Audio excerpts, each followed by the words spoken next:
ladies and gentlemen, you know I hate I hate doing them. I hate doing these tributes, but this one's a sad one. It doesn't just hit home for the wrestling community, for those that grew up with this gentleman, but it hits home for people really in the African American community that were fans of the film Friday.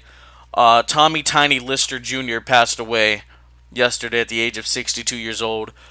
He was Zeus in Hulk Hogan's No Holds Barred film, and he was even a part of the I think Money Inc. with Ted DiBiase back in the late '80s and '89.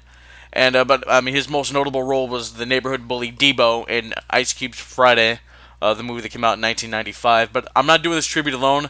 I got my good buddy Damon McCoy here with me. How you doing, bud?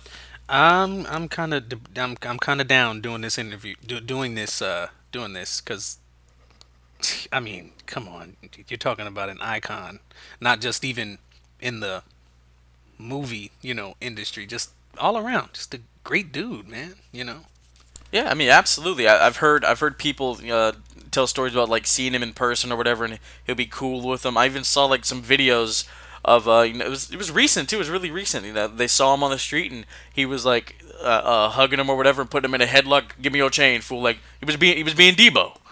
Yeah, he absolutely was. That's something that man will the world will never forget that role. Not only the role, the world will just completely never forget him. Just an all around great guy. He was also a member at West Angeles Church of God in Christ in L.A.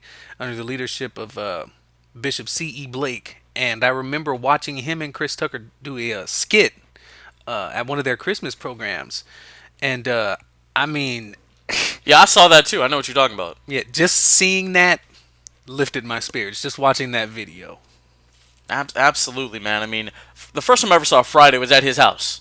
It was at Damon's house, and hey, man, the term like "don't get deboed" like that's still a thing. Here we are, like what 25 years later, that's still a thing. Yeah. That's just the impact of the role. And I mean, Debo was a classic character, but I mean, he was a professional wrestler. For a limited time, he didn't do much in the wrestling world. I'm looking at it. He was involved with it from 1989 to 1996, so about look at the months April of '89 to March of '96, so about what like a 5.5 year run. That's not bad. No, That's not bad at all. that's actually a good time. That's actually a good time to leave your mark. That's more than enough time to leave your mark. There's been wrestlers and musicians and actors and actresses who've done certain things in a short amount of time and were still able to leave a mark. So I think that was enough time for him to leave his mark there. Absolutely, 100%. So I mean, R.I.P. to Tiny Lister. You will forever be missed. They can't make another Friday now. No, you know what? I'm kind of sad about that. Actually, I'm very sad about the fact that they can't make another Friday because you can't find another Debo, just like you can't get another John Witherspoon, just like you can't get another. These are icons we're talking about. You just can't have two of them. There's only one, and when that one leaves, the best thing we can do is just remember him.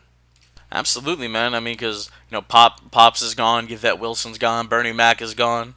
I would have loved to see like Bernie Mac and Yvette come back on Friday or whatnot. But it's a sad time, ladies and gentlemen. R.I.P. to Tiny Lister, 62 years old, forever missed. Go yank somebody's chain up in heaven, big guy.